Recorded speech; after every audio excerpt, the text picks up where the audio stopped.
Tonight, I return to the muddy streets of Independence, Missouri, not the polished tale of westward expansion, but the heavier truth beneath the shadow of wagon wheels and broken dreams. I remember the morning mist rising from the Missouri River, the creak of leather harnesses, and the low murmur of oxen in the pre-dawn darkness. A few dozen families, worn by hope and distance, moving at the unhurried pace of those who believe tomorrow holds everything they've lost. I remember the spring of 1846, when the air along the Missouri frontier carried something more than the usual promise of rain and planting season.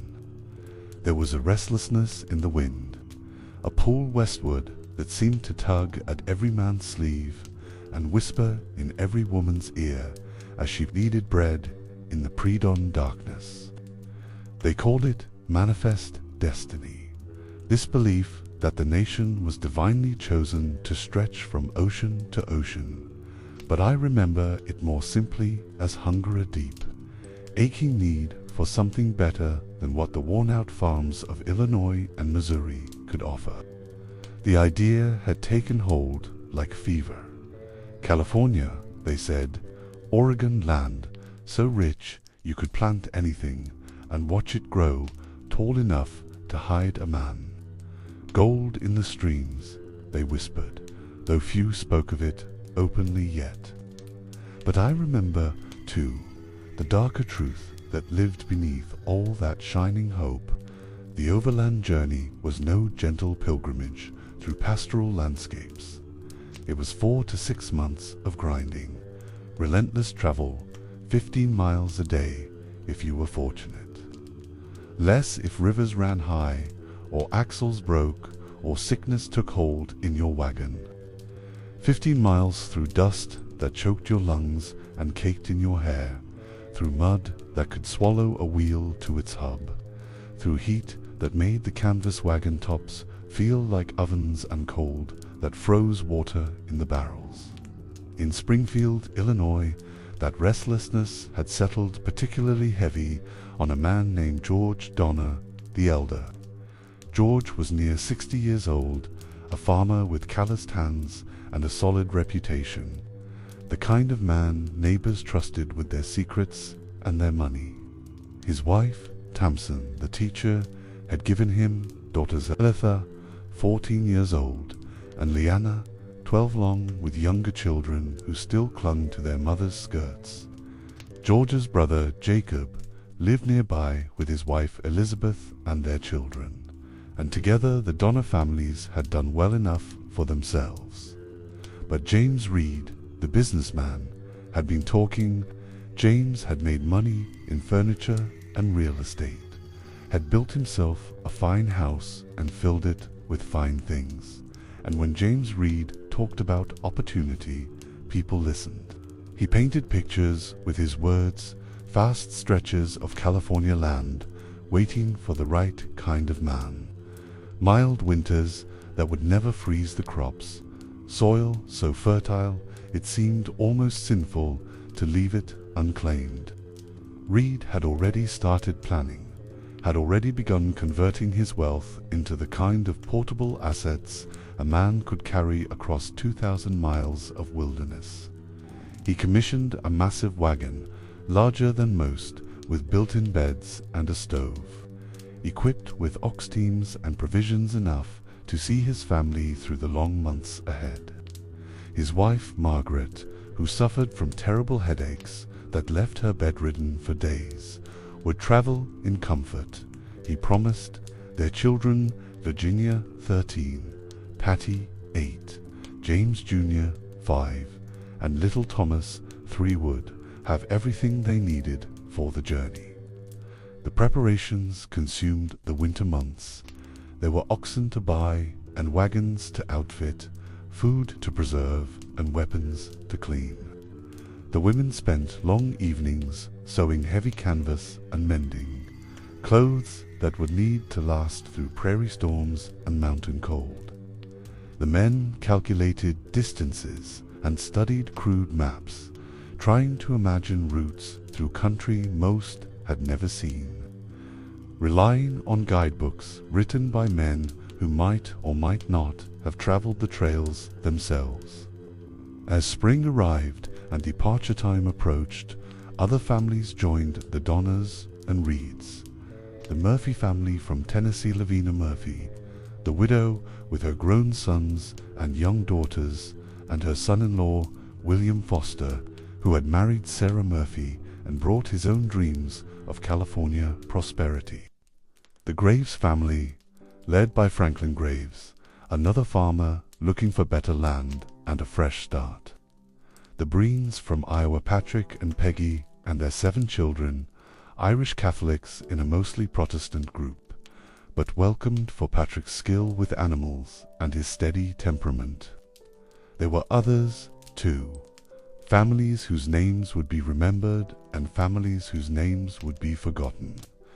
Young men traveling alone and elderly couples risking everything on the promise of a warmer place to spend their final years. In all, 87 souls would eventually gather under the loose organization they called the Donner Party, though that name came later after the newspaper stories made them famous for reasons none of them would have chosen. Most were comfortable enough by the standards of their time and place. These were not desperate refugees fleeing starvation or persecution, but middle-class farmers and merchants and tradesmen who had enough to risk losing and enough hope to believe they could gain more. It's a curious thing how prosperity can breed its own kind of vulnerability. A man who has always been able to solve problems with money or connections or hired help may find himself helpless when faced with a broken wagon wheel 300 miles from the nearest blacksmith, or a river in spring flood with no bridge for 50 miles in either direction. The departure date had been set for early May, but even that timing carried risk. The mountain passes of the Sierra Nevada were typically clear of snow by late spring and early summer, but crossing too late in the season meant racing. Against the autumn storms that could dump 20 feet of snow in a matter of days and seal the passes until the following spring, the experienced mountain men and trail guides all said the same thing: start early, travel fast, don't linger. Every week of delay in the spring meant a week closer to winter in the mountains. But delays seemed unavoidable.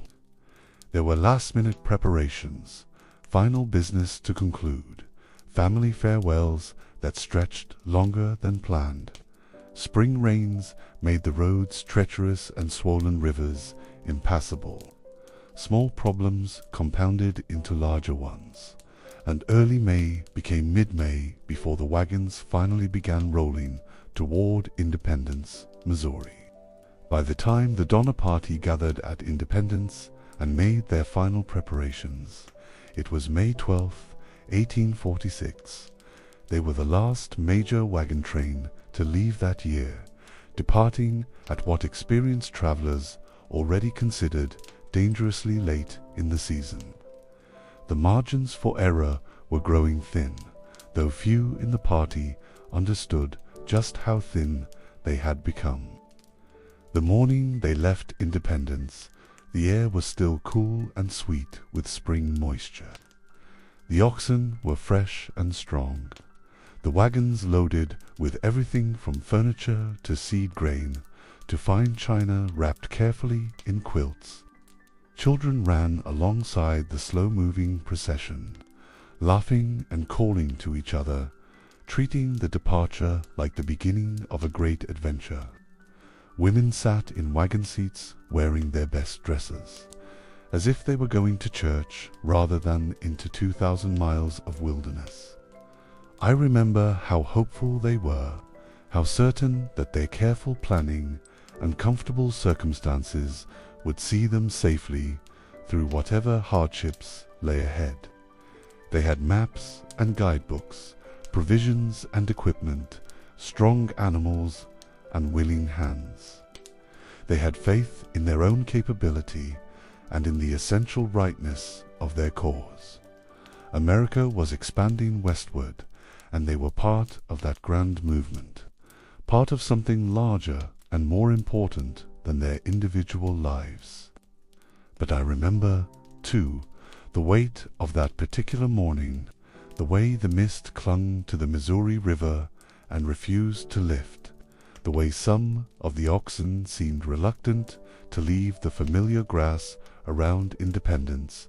There were signs, if you knew how to read them, that this would not be an ordinary journey.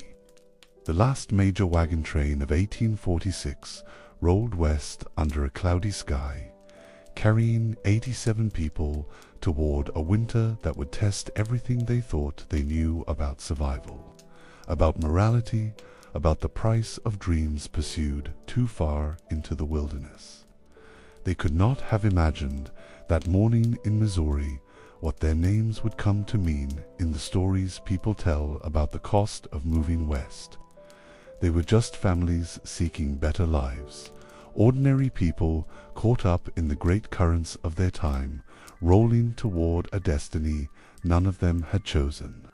The wheels turned, the miles began to pass, and the Sierra Nevada waited in the distance, patient and white and unforgiving. I remember the dust, how it hung in the air like a golden curtain that July morning, shimmering above the wagon trains stretched across the Wyoming Territory. The sound of the little sandy river came to us first a steady murmur through the sage and greasewood, promising cool water and the kind of decision that changes everything. You could taste the alkaline dust on your lips, feel it settling into the creases of your clothes, your skin. The very grain of the wood on the wagon seats where families sat weighing their futures. Back then, the little sandy river was where dreams divided. I can still hear the voices rising from the evening campfires, heated discussions that carried across the encampment like smoke, mingling with the lowing of cattle and the creak of leather harnesses. 2 roads stretched ahead into the vast American West, and every family had to choose which path would carry them toward whatever they imagined California might hold. William Russell's train had swelled to 50 wagons by the time we reached that fork in the trail. 50 families, nearly 300 souls, all carrying the same westward fever that had pulled them from their farms and shops back in Illinois and Missouri. The majority would take the northern route, the proven Oregon Trail that curved up through Fort Hall, then down the Snake River toward the Columbia, safe ground, tested ground, ground that had carried thousands to new lives without swallowing them whole. But there, at the Little Sandy, Lansford Hastings' promises whispered like a siren song. I remember James Clyman's face when he rode into our camp that 20th of July, Clyman the mountain man, with eyes like winter sky and hands scarred from a lifetime of hard country. He'd just come from California, riding east against the tide of emigrants, and the dust of the Hastings cutoff still clung to his beard. His horse stood with head hanging, flanks caked with dried sweat and the white residue of alkali flats that stretched beyond the horizon. "Don't take that route," he told James Reed, his voice carrying the weight of recent suffering. "The road ain't fit for wagons. Hastings is ahead of you by near a month, breaking trail with 60 wagons, and they're making poor time through country that'll break your animals and your spirits both." I can still see Reed's face, that mixture of pride and stubborn certainty that wealthy men sometimes wear when their judgment is questioned. Reed had money behind him, good teams, wagons built for the long haul. He'd read Hastings' guidebook cover to cover, memorized every promise of shortened miles and easier passage, 300 miles shorter, the book claimed. A savings of weeks, maybe a full month of travel. Kleiman tried again, his weathered hands drawing maps in the dust beside the wagons. "The desert alone will cost you," he said, sketching the outline of that terrible salt waste that stretched west of the Great Salt Lake and the mountains. "James, I've seen strong men weep, trying to get wagons through that country." But the seed was already planted. Reed wanted to believe in shortcuts, in the possibility that superior planning and equipment could conquer whatever rough ground lay ahead. George Donner, older and more cautious by nature, nonetheless trusted Reed's judgment. They'd thrown their fortunes together back in Springfield, and the habits of partnership die hard. That evening, as the sun settled behind the western mountains and painted the sage in shades of gold and purple, the Russell train held its final council. Families gathered around the largest fire, children sitting cross-legged in the dust, while their parents debated routes and risks. The smell of coffee mixed with wood smoke and the ever-present dust, and mothers pulled shawls closer, as the desert air began its nightly surrender to cold. Most chose the northern route. 40-yard wagons would follow Russell toward Fort Hall, taking the path that had proven itself through 4 years of emigrant traffic. But 20 wagons at his 7 people, who'd grown comfortable traveling together, chose the southwest fork toward Fort Bridger and whatever lay beyond. I remember Tamsin Donner's face in the firelight as the decision was made final. She was a teacher, a woman who'd built her life on careful study and measured judgment, but even she seemed caught by the promise of saved time. Her youngest daughters slept against her shoulder while she listened to the men debate. Miles and water sources and the condition of grass along routes none of them had ever seen. "If we can save 3 weeks," George Donner said, his voice gentle but decided, "we'll reach California before the heavy snows, before winter closes the mountain passes." Winter, even in July, with the desert air still holding the day's heat like a banked furnace, winter was the shadow that followed every emigrant train west. Everyone knew the stories of the previous year's travelers caught in early storms, trapped in the Sierra Nevada until spring rescue could reach them. Everyone knew that California's gold-bearing streams lay beyond mountains that could kill the unprepared or the unlucky. The Hastings cutoff promised to outrun that shadow. When morning came, the division was clean and final. Russell's 40 wagons rolled north toward the familiar safety of the Oregon Trail, raising their own pillar of dust that we watched until it disappeared beyond the rolling sage. Our 20 wagons, the families that would carry the Donner name into history, turned southwest toward Fort Bridger and the unknown country beyond. I remember Virginia Red, 13 years old and bright with the adventure of it all, walking beside her family's wagon as we pulled away from the Little Sandy. Her stepfather, James, rode ahead, consulting his compass and Hastings' guidebook, plotting the course that would carry them all toward either salvation or catastrophe. She couldn't know then that she'd be among the ones to see California, or that her secret kindness to her banished stepfather would help save them all. The sage stretched ahead of us like an ocean, broken only by the dark line of mountains on the western horizon. Behind us, the dust of Russell's train had settled, and the little sandy river ran on toward its appointment with larger waters, carrying nothing of our hopes or fears in its steady current. We were 20 wagons now, 87 souls committed to Lansford Hastings' promises and our own careful calculations. The oxen leaned into their yokes. The wagon wheels found their rhythm on ground that grew more strange with every mile, and somewhere ahead of Ustays ahead, maybe weeks Hastings himself was breaking trail through country he claimed to know, but had never actually traveled with wagons.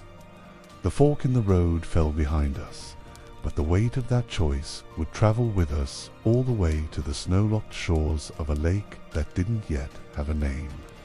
Some decisions echo forward through time, and the choice made at the little sandy river that July morning would echo through the long winter ahead, through desperate months when saved miles mattered less than saved lives, when the promise of shortened roads led only to lengthened suffering.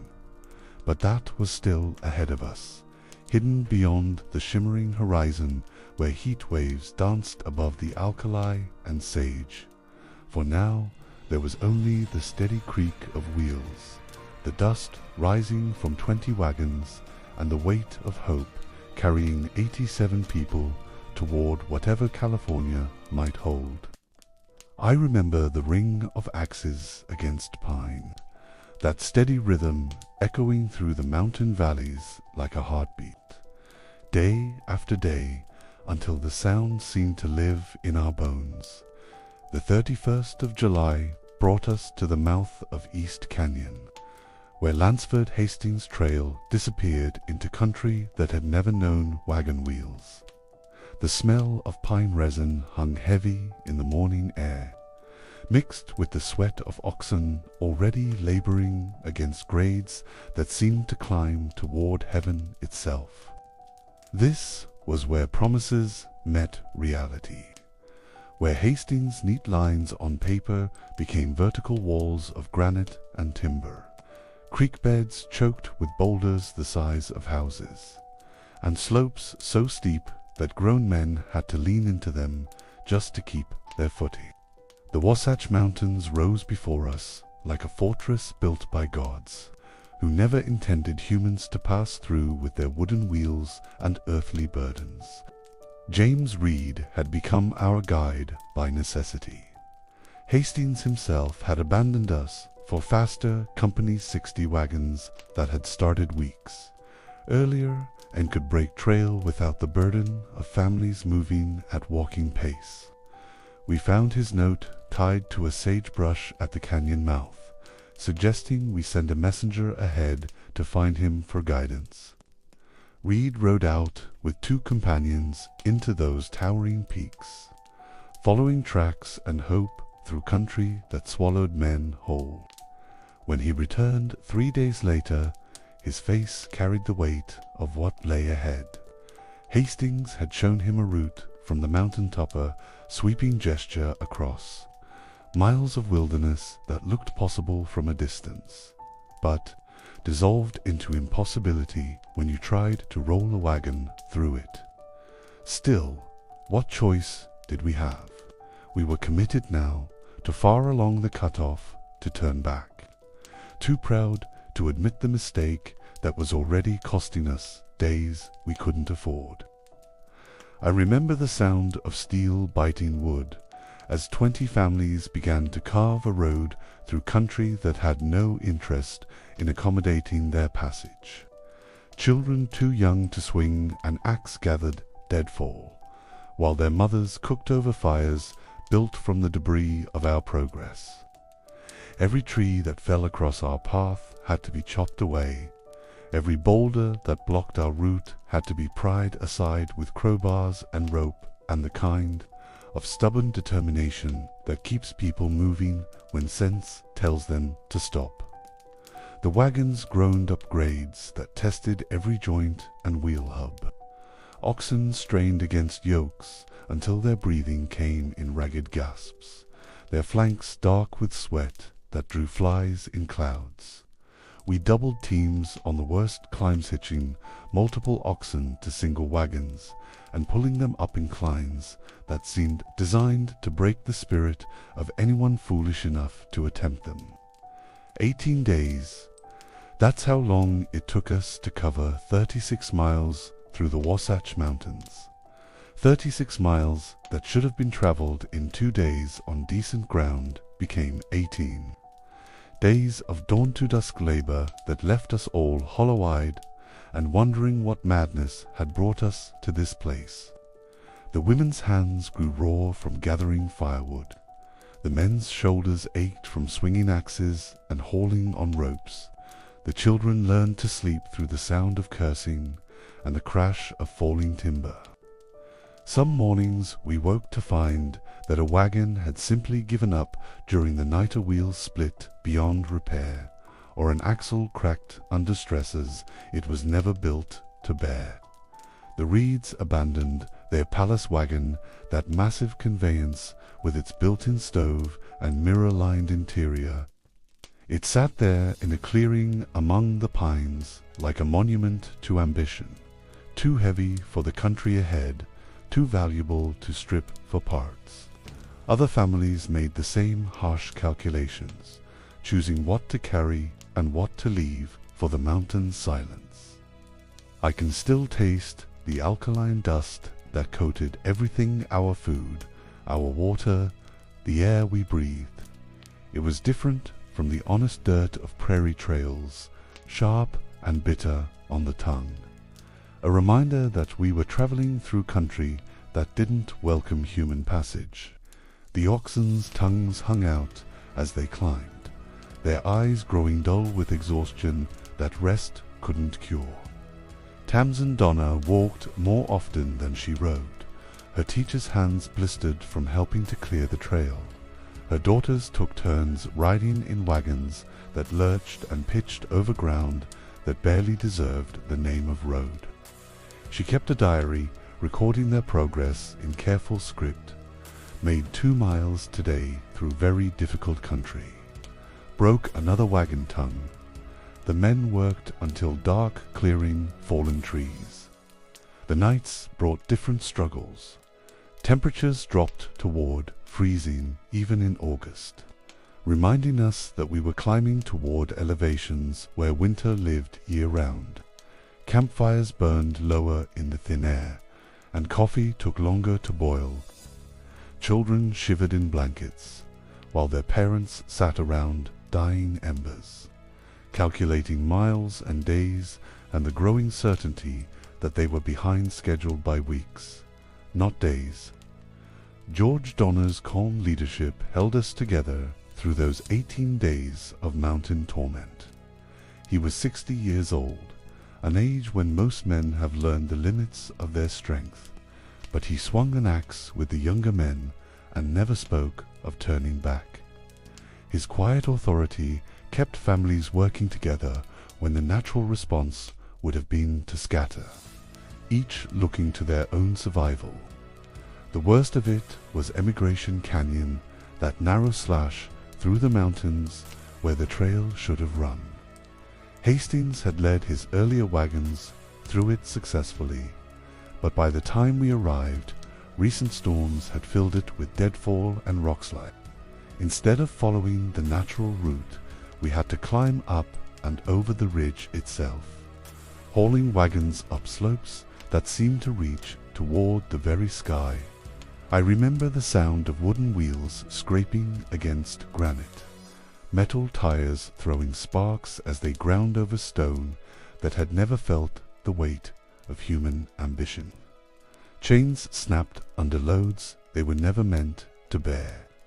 Oxen stumbled and fell, their hooves unable to find purchase on rock faces slick with pine needles and morning dew. By the time we finally descended into the valley beyond the Wasatch, our train looked like refugees from a war nobody had won. Wagons missing wheels or sides. Oxen so gaunt their ribs showed through their hides. People with eyes that had seen too much of what happens when civilization meets wilderness and finds itself wanting. We had lost to weeks 14 precious days that should have carried us across easier country toward California. The oxen had lost weight and strength they would need for challenges ahead. Some families had lost wagons, forced to consolidate their possessions into whatever remained serviceable. All of us had lost something harder to measure, the confidence that our planning and preparation could overcome whatever the West might offer. But we were through the Wasatch Mountains. Behind us, the trail we'd carved through that vertical wilderness would serve other emigrants in years to come. Ahead lay the great Salt Lake Valley, shimmering in the August heat, and beyond that, the desert crossing that would test us in ways the mountains had only hinted at. The ring of axes finally fell silent as we rolled down into the valley, but the echo seemed to follow USA, reminder of 18 days when human determination met stone and timber and barely managed to claim victory. I remember the silence, how it pressed against your eardrums like something alive, broken only by the creak of wagon wheels and the labored breathing of oxen whose tongues had begun to swell from thirst. The great salt desert stretched before us like a white ocean frozen in time, shimmering under an August sun that seemed to burn the very air. The alkaline dust rose with each step, coating our throats with a metallic bitterness that no amount of precious water could wash away. Hastings had promised 2 days to cross what he'd described as a minor inconvenience, a dry lake bed that wagons could traverse as easily as a well-traveled road. But standing at the desert's edge, watching those white salt flats shimmer away toward a horizon that seemed to retreat with every glance, we began to understand how thoroughly we'd been deceived. The morning we entered that wasteland, I could taste the salt on my lips. Before we'd gone a mile, it coated everything: our clothes, our skin, the wooden sides of the wagons, until they looked like they'd been painted white. The oxen's nostrils crusted with it, their eyes weeping tears that left salt tracks down their faces like the markings of some strange grief. 2 days became 3, 3 became 4. By the 5th day, we were deep in country that seemed designed to strip the life from anything foolish enough to enter it. The sun rose each morning like a brass hammer, beating down on salt flats so bright they hurt to look at. The nights brought cold that cracked our lips and made the water barrels contract with sounds like rifle shots. I remember the mirages, how they danced just beyond reach, showing us lakes that didn't exist, mountains that shifted and dissolved when you tried to focus on them, trees that turned into sagebrush when we drew close, water that was only more white salt, stretching endlessly toward nothing. The human eye isn't meant to see such distances without landmarks, without the comfortable interruptions of hills and streams that tell us where we stand in the world. The cattle began to fail on the 3rd day. These were animals bred for hard work, trained to the long haul across prairie and through mountain passes. But the desert asked more of them than flesh and bone could give. Their tongues turned black. Their eyes sank deep in their skulls. One by one, they simply stopped walking and stood swaying in their traces until death claimed them where they stood. We tried everything, double-teaming wagons with the strongest oxen, traveling by night when the sun couldn't steal their remaining strength, rationing water until each precious drop had to be weighed against immediate survival versus the unknown distance ahead. But the desert was patient, and it had more ways to kill than we had ways to survive. By the 4th day, the trail was marked with our losses. Cattle carcasses dotting the white expanse, like dark periods in some terrible sentence, wagons abandoned when their teams could pull no further, their contents scattered by families forced to choose between sentiment and survival. Furniture that had traveled from Illinois farmhouses now sat in the middle of nowhere, salt already beginning its work of preservation and decay. The Reed family lost most of their remaining oxen in a single night. James Reed woke to find them wandering away from camp, maddened by thirst, walking back toward the mountains we'd left behind. He caught some, but others disappeared into the white distance, following instincts that told them water lay somewhere in the direction they'd come from. Their hoofprints in the salt were the last sign of them we ever saw. Luke Halloran died on the 4th day. He'd been sick since joining our party at Fort Bridger Consumption. Most likely, though the desert didn't care what name we gave to the weakness in his lungs, he breathed his last in the back of a wagon while his companions debated whether they could spare the time for a proper burial. In the end, they wrapped him in a blanket and laid him in a shallow scrape in the salt, marking the spot with a wooden headboard that the wind would scatter within a year. Tamsin Donner's youngest daughter began to cry on the 5th day and couldn't stop, not from fear or pain, but from something deeper, the way children sometimes know when the adult world has lost its way. Her mother held her in arms, grown thin from short rations, walking beside a wagon that lurched and swayed over ground that offered no mercy to wheels never meant for such country. The native attacks came like punctuation marks in our suffering. Paiute warriors appeared out of the shimmering heat, shooting arrows into our remaining cattle, driving off what animals we had left. They didn't attack the people directly, perhaps recognizing that the desert was doing their work more efficiently than they ever could. Instead, they took our oxen and horses, leaving us to face the remaining distance with whatever strength remained in our own legs. I remember Patrick Breen's voice, hoarse from breathing salt dust, as he tried to calculate our remaining water against the unknown miles ahead. His Irish accent had grown thicker with stress, his usual optimism worn down by days of walking through country that seemed designed by a God who'd grown tired of human ambition. "We'll make it," he said, but even he didn't sound convinced. Some families made desperate choices.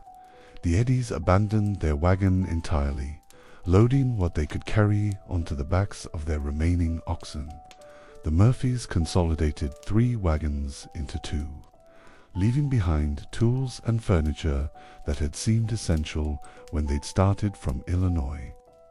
Everyone was learning the desert's harsh arithmetic, how much weight an animal could pull, how much water a human needed, how many miles a day was possible when every step forward came at the cost of something precious. The 5th day brought us to Waterknot, the clean streams we remembered from green country, but alkaline pools that tasted of metal and left a white residue on whatever touched them. The cattle that had survived the crossing drank anyway, their desperation overriding instincts that might have saved them. Some died within hours, their systems unable to process what they'd taken in. Others lived, but weakened, their remaining strength compromised by water that was barely better than the salt it had filtered through. We counted our losses as we prepared to leave that poisoned oasis. 24 cattle dead or wandering, 3 wagons abandoned, 1 man buried in salt that would preserve his bones long after the wood of his grave marker had blown away. Families that had started the journey with comfortable margins of supplies now faced the Sierra Nevada with resources stretched to breaking. But we were across, 5 days instead of 2, but we had survived the Great Salt Desert, when it had every opportunity to claim us all. Behind us, the White Flats stretched back toward the Wasatch Mountains like a barrier between the world we'd known and whatever lay ahead. Our wagon tracks were already disappearing, filled by wind that moved the salt like snow, erasing the evidence of our passage as if we'd never attempted such foolishness. The mountains ahead looked different.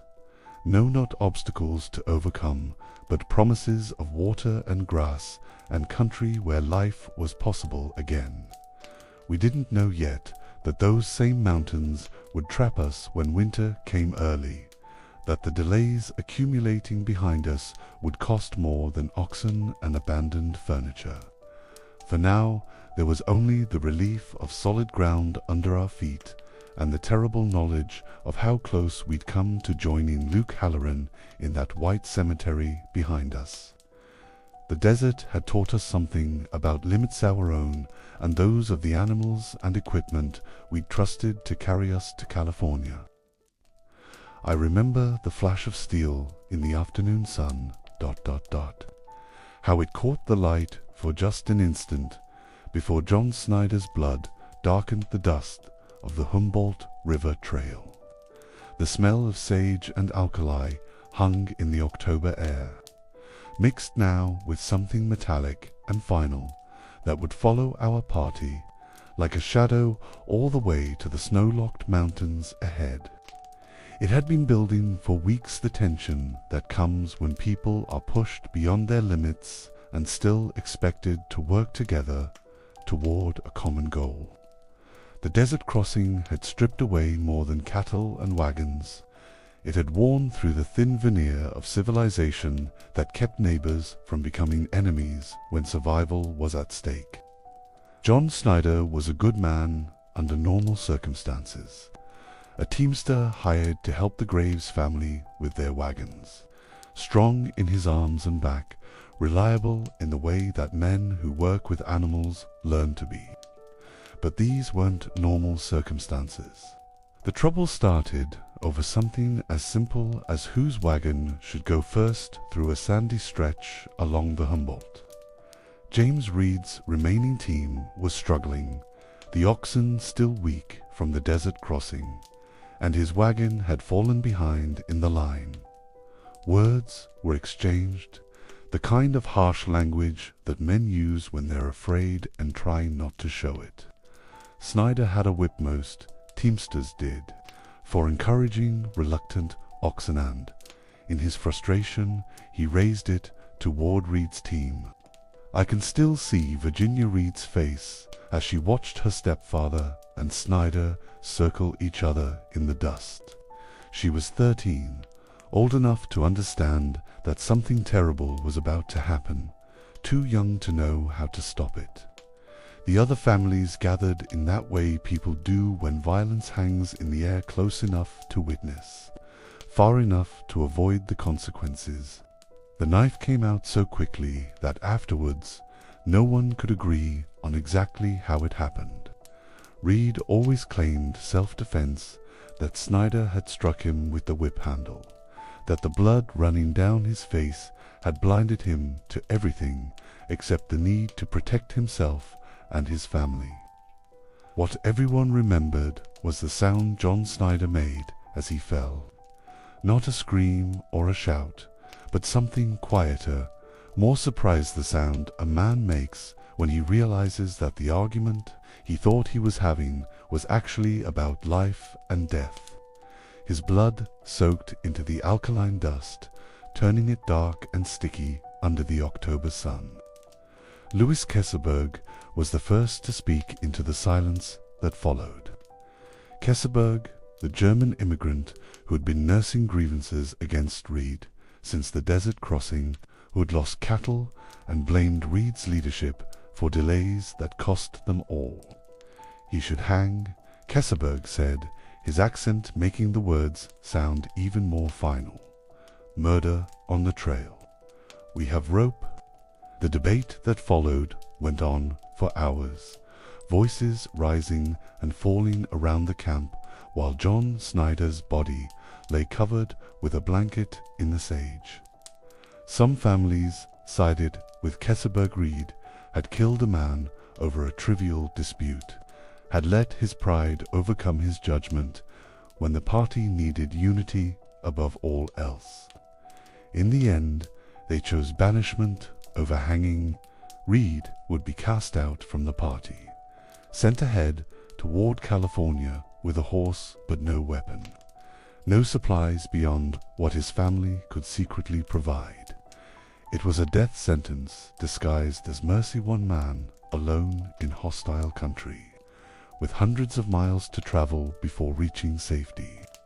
I remember the sound of Virginia's footsteps in the darkness that last night, how she moved through the camp like a ghost, while her stepfather prepared to leave. She found him near the horses, handed him his rifle wrapped in a blanket, and a small bag of food her mother had managed to gather. No words were exchanged. What was there to say? A 13-year-old girl was sending her father figure out into wilderness that might kill him, hoping it would give him a chance to reach California and organize rescue for the family he was leaving behind. Reed mounted his horse in the pre-dawn darkness, a wealthy businessman reduced to the status of an exile. Behind him, his wife Margaret wept quietly in their wagon, her terrible headaches made worse by the strain of watching her husband ride away into country that swallowed men whole. The party that resumed travel that morning was different from the one that had started from independence in May. Trust had been broken along with more tangible things. Families looked at each other with new wariness, wondering who else might crack under the pressure of the trail. What other violence might emerge when civilized people were pushed beyond their limits? The Paiute attacks began soon after Reed's banishment, as if the native warriors sensed the weakness that division had created in our party. They came at dawn and dusk, appearing out of the sage-like smoke, shooting arrows into our remaining cattle, driving off horses and oxen that we couldn't afford to lose. They killed few people directly, but they understood the arithmetic of survival better than we did kill the animals, and the people would die slowly, naturally, without the need for direct confrontation. One morning we woke to find 18 oxen shot full of arrows, their carcasses scattered along a half-mile of trail. Another dawn brought the theft of every horse in the party, leaving us to face the Sierra Nevada with only the weakened cattle that had survived the desert crossing. The attacks followed no pattern we could predict, struck no targets we could defend, and left us looking over our shoulders at country that seemed increasingly hostile to human passage. Old Hardcoop began to fail along the Humboldt. He was Belgian, past 60, traveling with the Kesselberg family but not really part of their group, more burden than companion in a country that measured every mouth against available resources. His legs gave out first, then his will, and finally the patience of people who had their own families to worry about. One morning he simply wasn't in camp anymore, left behind on the trail like furniture that had become too heavy to carry. No one spoke of it directly, but everyone understood what had happened. The old man had become a liability in country that didn't forgive weakness, and the party had made the calculation that his survival was less important than their own. It was a decision that would have been unthinkable back in Illinois. But the trail had its own morality, and sentiment was a luxury they couldn't afford. The cattle continued to die shot by native arrows, weakened by poor grass and alkaline water, simply worn out by months of hard travel over country they were never bred to cross. Families consolidated wagons, abandoning possessions that had seemed essential when the journey began. The Eddies walked now more often than they rode.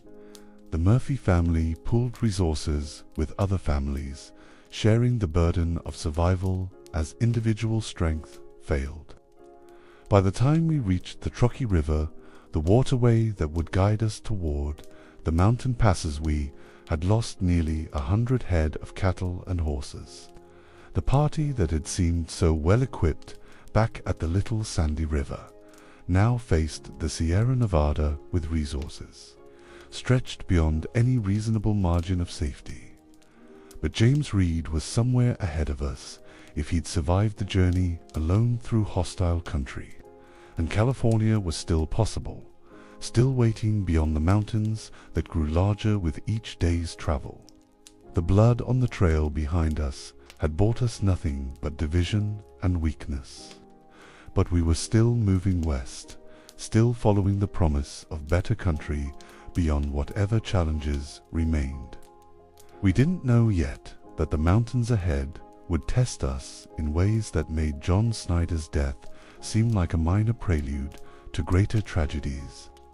For now, there was only the river to follow upstream, the turning leaves that warned of winter's approach, and the weight of knowing that we'd crossed a line that separated the people we'd been from the people we might have to become.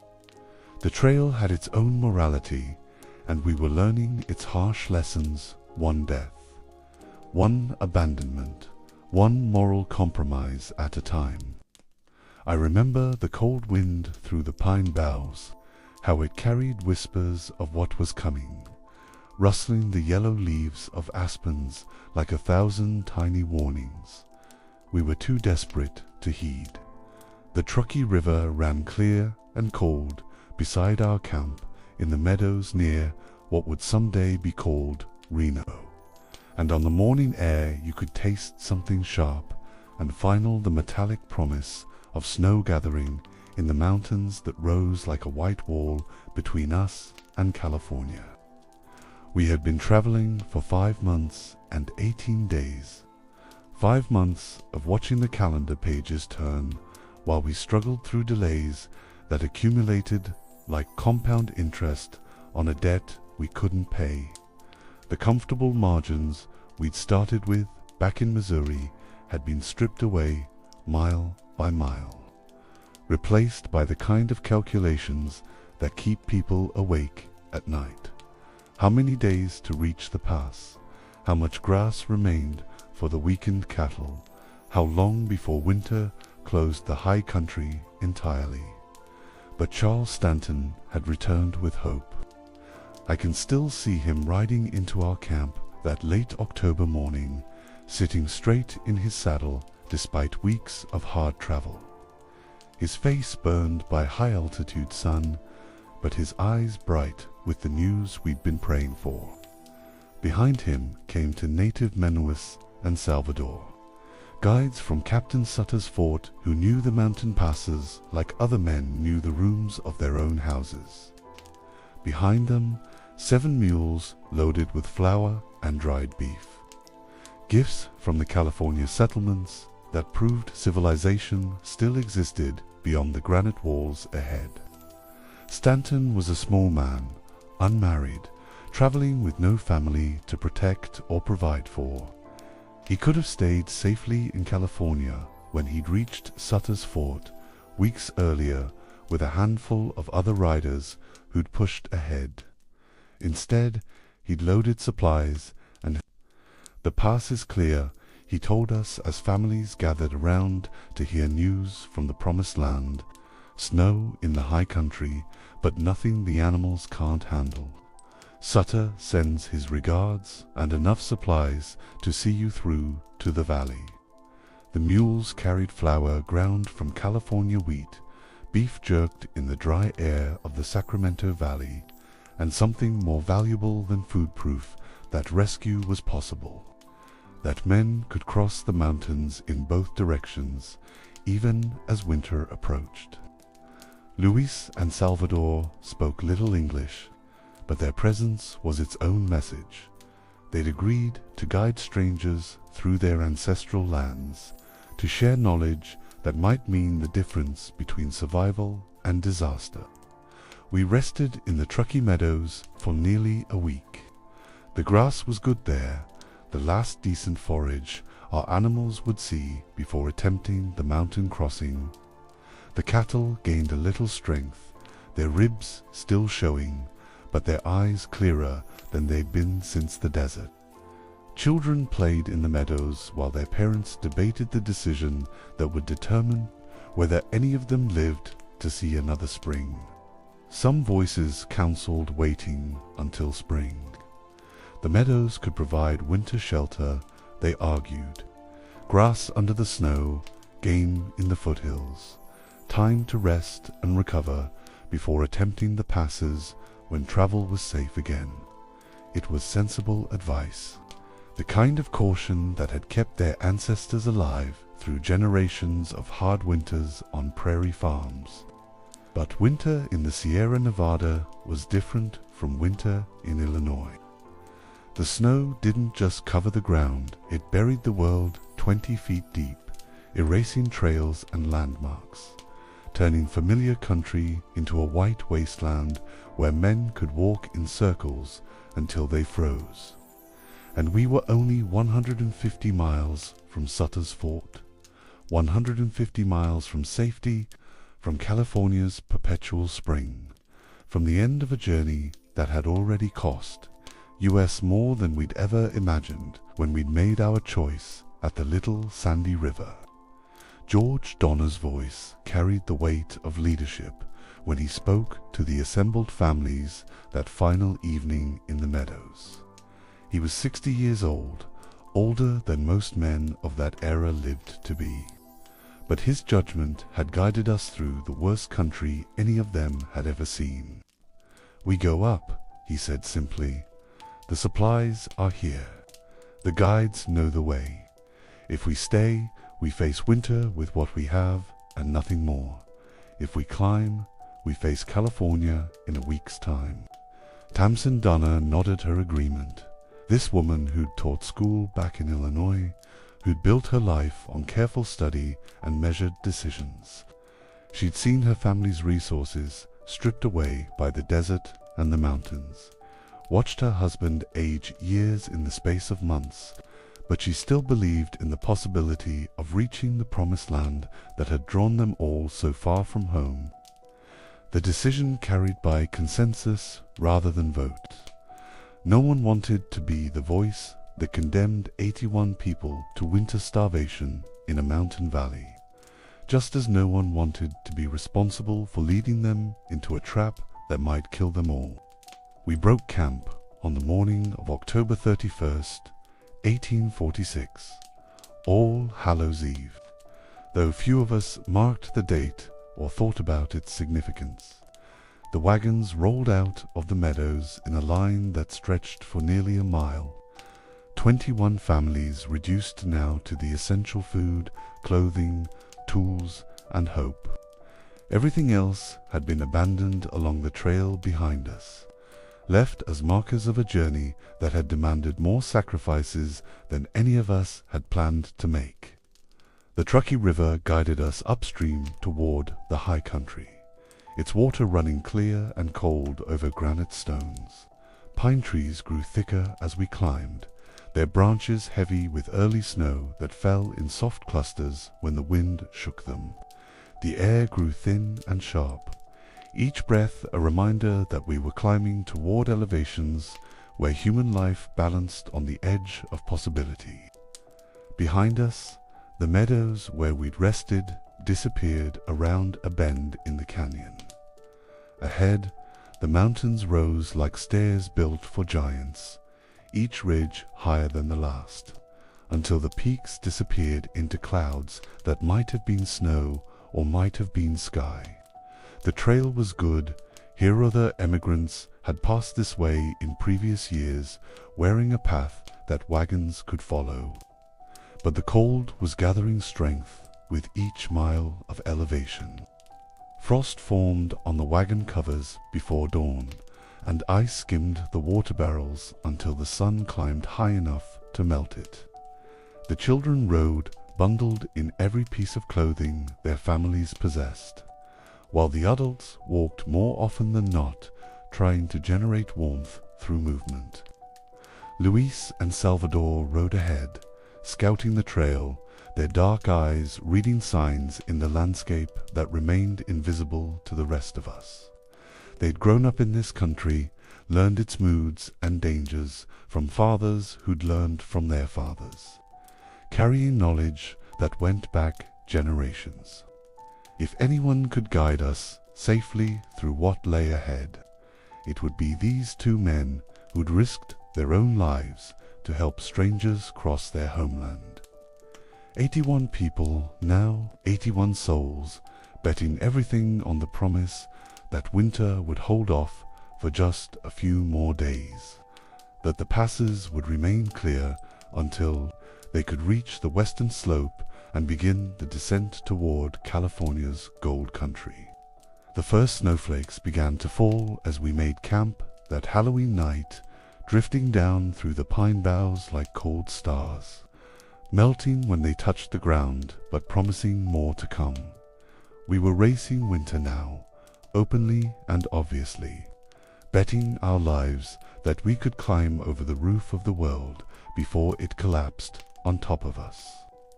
None of us knew yet that the snow had already begun to fall in earnest at the higher elevations, that the passes we needed to cross were filling with drifts that would soon be measured in feet rather than inches.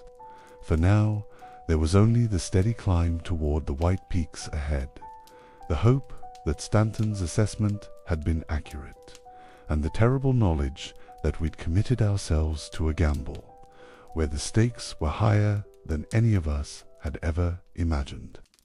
I remember the muffled silence, how it wrapped around us like a burial shroud on that 6th morning of November, when we woke to find our world transformed into something white and endless and utterly hostile to human life. 5 feet of snow had fallen in 8 days. 5 feet that buried our wagons to their beds, erased the trail we'd been following, and turned the lake beside our camp into a mirror that reflected nothing but our own desperate faces staring back.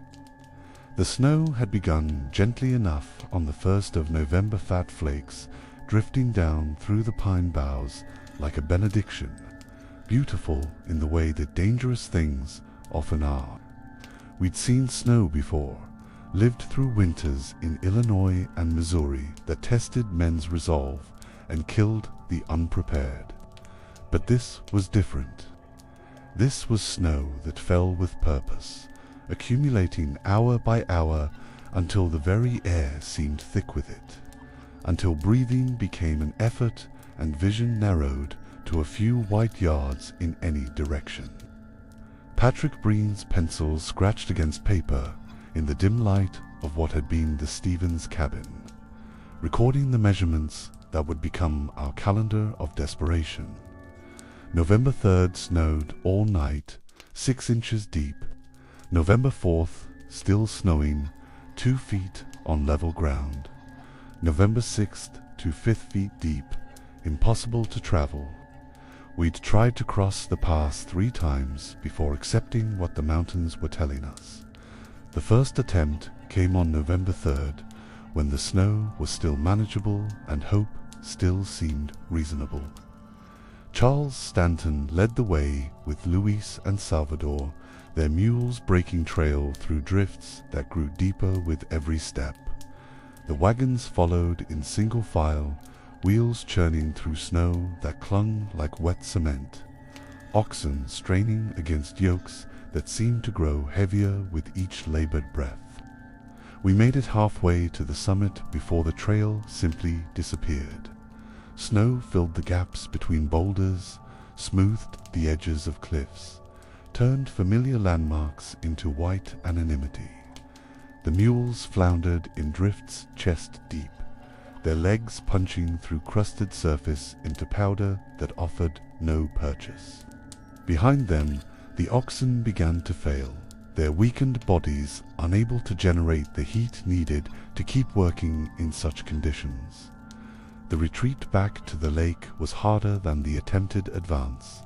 Animals that had struggled going up simply gave out going down, their strength exhausted by the effort of moving through snow that seemed designed to trap anything that entered it.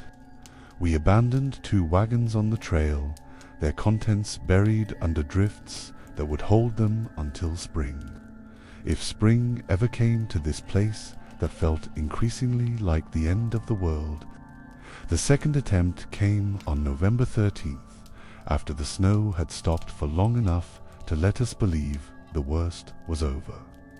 This time we took only the strongest men and animals, leaving the families camped by the lake, while a small party tried to break through to California and organize rescue. But the pass was still choked with snow measured in yards rather than feet, and winter storms gathering in the west promised more to come. The third attempt was barely an attempt at Ola. Desperate reconnaissance on November 22nd that confirmed what we'd all begun to suspect. The mountains had closed around us like a trap, and we would not be leaving until they chose to release us. If they ever chose to release us, 60 people made camp at the lake itself, clustered around the crude shelters that would have to serve as home through whatever winter had in store for us. The Briand family claimed the cabin that emigrants from previous years had built, a single room with walls of pine logs and a roof that leaked smoke and snow in equal measure. Other families built lean-tos against the cabin walls, or threw together structures from wagon parts and canvas that offered more hope than actual protection from the wind that howled down from the peaks every night. 21 members of the Donner families made camp at Alder Creek, 5 miles northeast of the lake, where broken axles had forced them to stop just as the first heavy snows began. George Donner's hand had been injured badly while trying to repair a waguna cut from a chisel that refused to heal properly, growing infected in the cold and damp conditions that made everything harder. Tamsin tended to him in a shelter built from wagon parts and pine boughs, watching gangrene creep up his arm while the snow piled higher around their makeshift camp. The lake had no name then. It was just water trapped between granite walls, fed by streams that tumbled down from passes we could no longer reach. Later, people would call it Truckee Lake, after the river that carried its overflow toward the distant valley.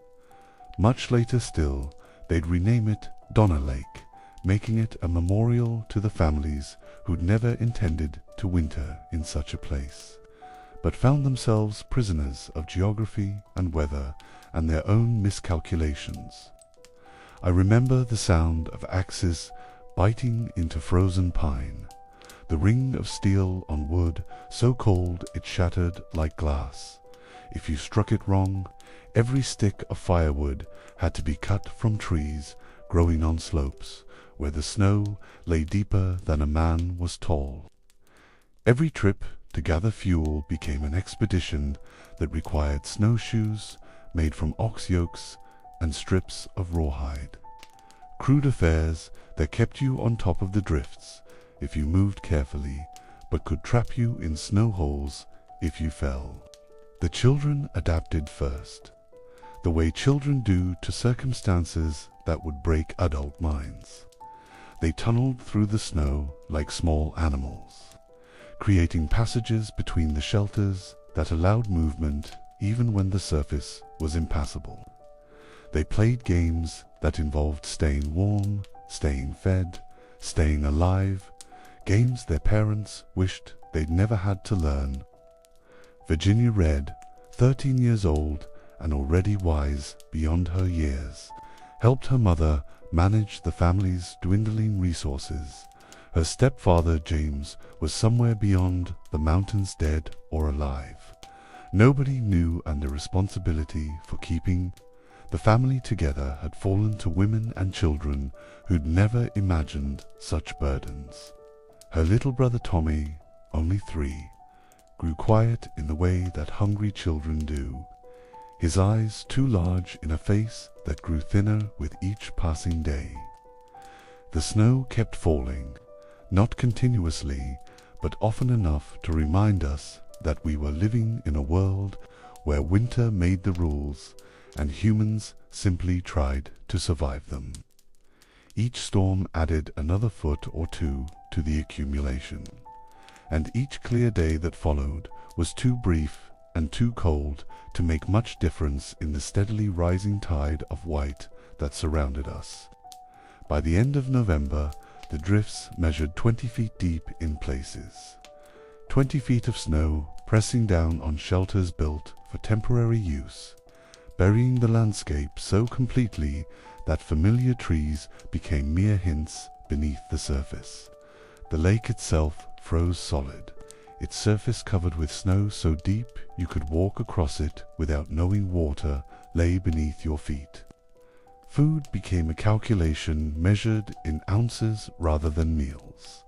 The flour Charles Stanton had brought from Sutter's Fort wouldn't last through December, even with careful rationing. The dried beef was already gone. Consumed during the first weeks when people still believed rescue might come before true starvation set in. What remained was whatever cattle hadn't wandered off or died, frozen solid now under the snow, preserved by the same cold that was slowly killing their owners.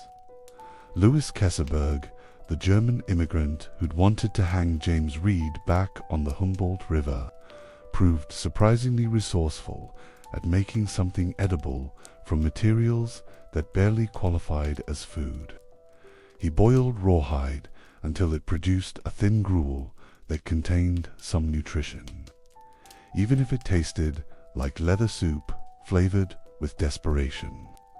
We were trapped, completely, absolutely, finally trapped by snow that showed no sign of stopping and cold that seemed to leach the life from everything it touched.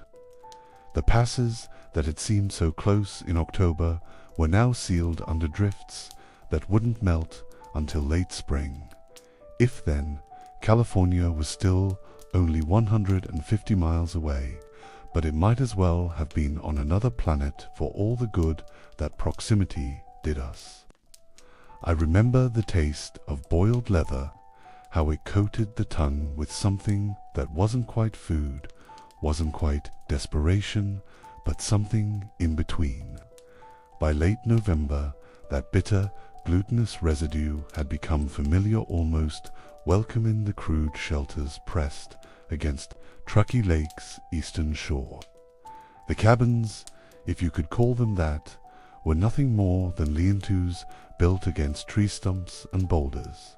No doors, no windows, just gaps between logs chinked with mud and rags, letting in the wind that never seemed to stop. I remember how that wind moved through the spaces like a living thing, carrying the sound of settling snow and the occasional crack of a distant tree giving way under impossible weight.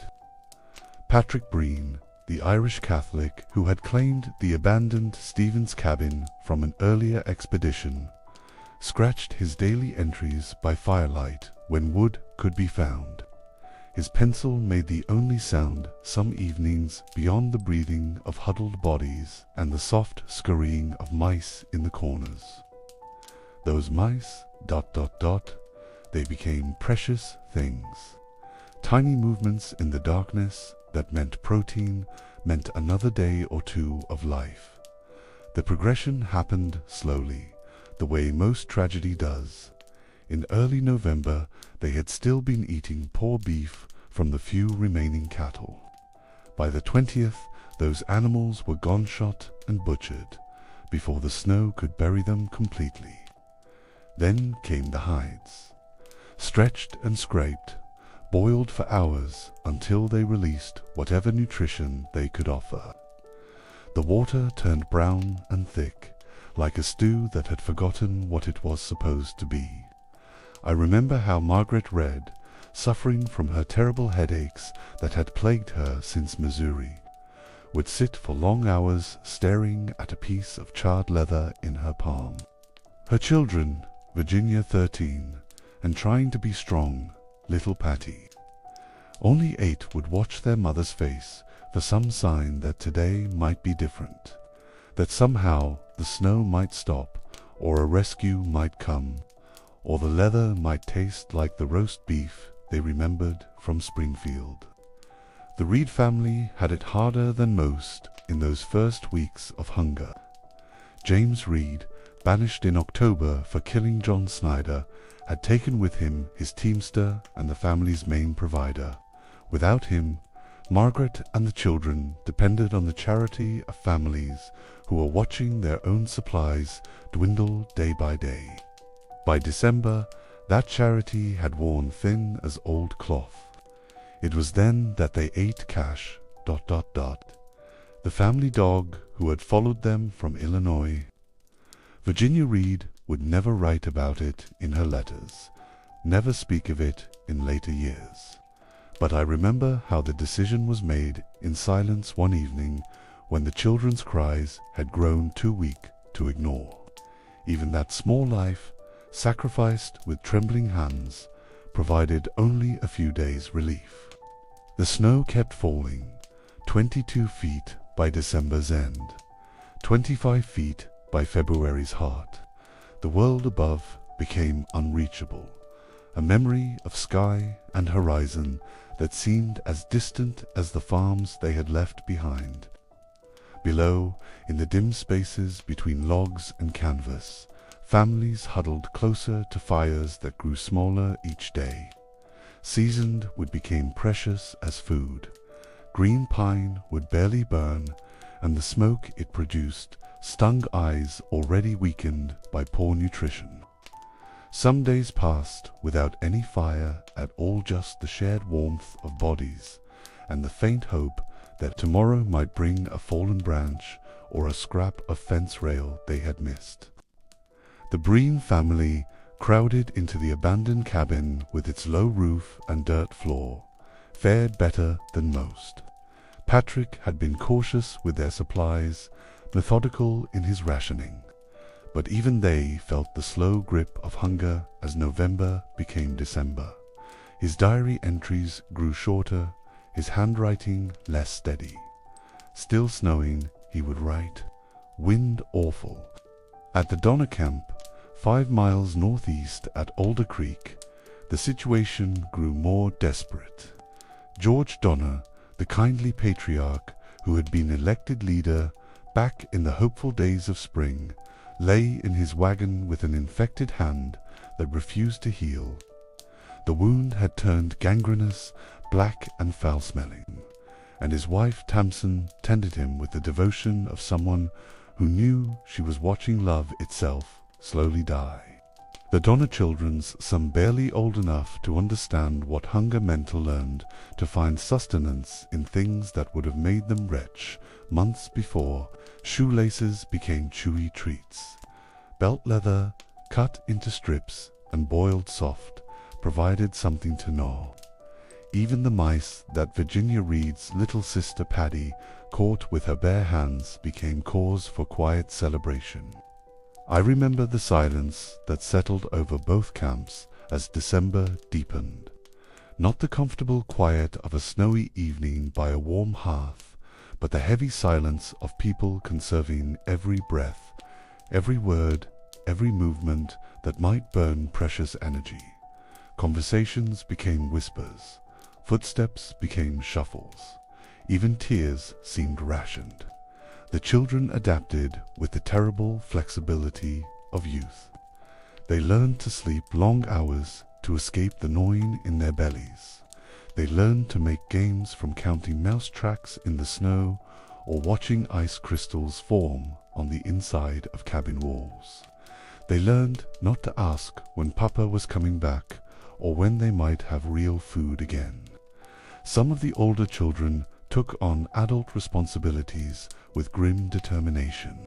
Eliza Williams, just 25 but ancient in her wisdom, helped care for the younger ones when their own parents grew too weak.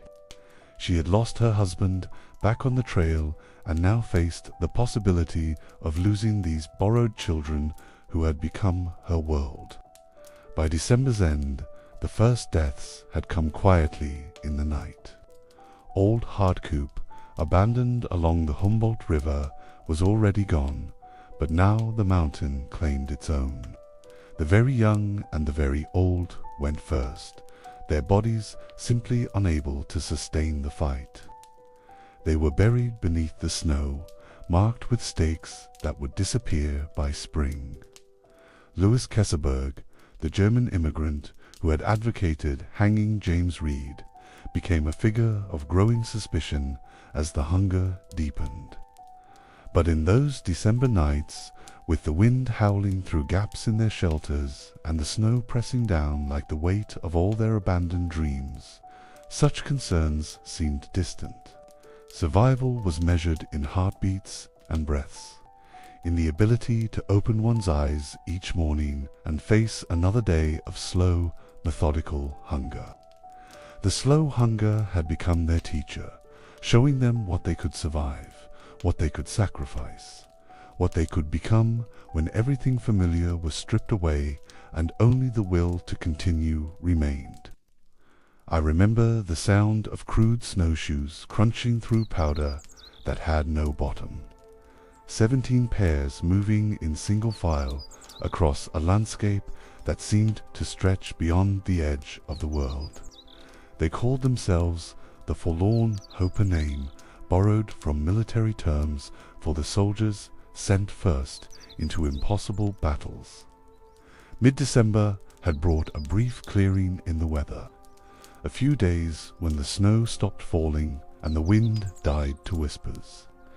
In the camps by Truckee Lake, this respite felt like a gift, a chance for anyone to break free and bring help back from California's valleys. The strongest among them gathered for hushed conversations by whatever fires they could manage, weighing their chances against the certainty of slow death.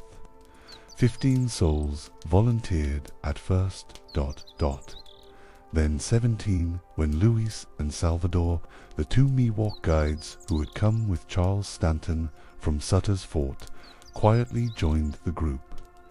10 men and 7 women, though the distinction mattered little when survival hung on will alone. Most had fashioned snowshoes from oxbow wood and rawhide, strip-screwed things that looked more like oversized tennis rackets than proper mountain gear. Charles Stanton led them, though his eyes had begun to trouble him in the bright snow. He carried a 6-day supply of dried beef all the camps could spare and the hope that they could reach Bear Valley in half that time. I remember how they left on December 16th, just after dawn, when the snow crust might hold their weight a little better. The families they left behind watched from cabin doorways until the line of figures disappeared into the white maze of trees and ridges. Virginia Reed stood in the snow up to her chest, waving until her stepfather Charles Stanton vanished beyond the first rise. The mountains in winter are not like the mountains of summer travel stories. Every step broke through snow that might be 2 feet deep or 10 feet deep, with no way to tell until your leg disappeared into the white void. The snowshoes helped, but they were clumsy things that caught on hidden branches and turned simple walking into exhausting labor. By the 3rd day, they had made perhaps 12 miles. The dried beef was already running low, rationed to small pieces that barely quieted the gnawing in their bellies. Sarah Foster, who had married into the Murphy family, carried her infant son close to her chest, trying to keep him warm with her own failing body heat. The baby's cries grew weaker each day, a sound that seemed to disappear into the vast indifference of the peaks around them. Charles Stanton began to lag behind on the 4th day. The snow blindness had worsened, turning the white world into a blazing agony that made each step an act of faith. He would stop every few yards, one hand pressed against his eyes, the other groping for the next tree or boulder to guide him forward. The others waited, but not long. They couldn't afford to wait long. On December 20th, with only 1 day's worth of food remaining among all 17 of them, they faced the arithmetic of survival. Stanton nearly blind now, sat down beside their meager fire and told them to go on without him. He would rest here, he said, and catch up when he could. Everyone knew what that meant. Everyone pretended they didn't.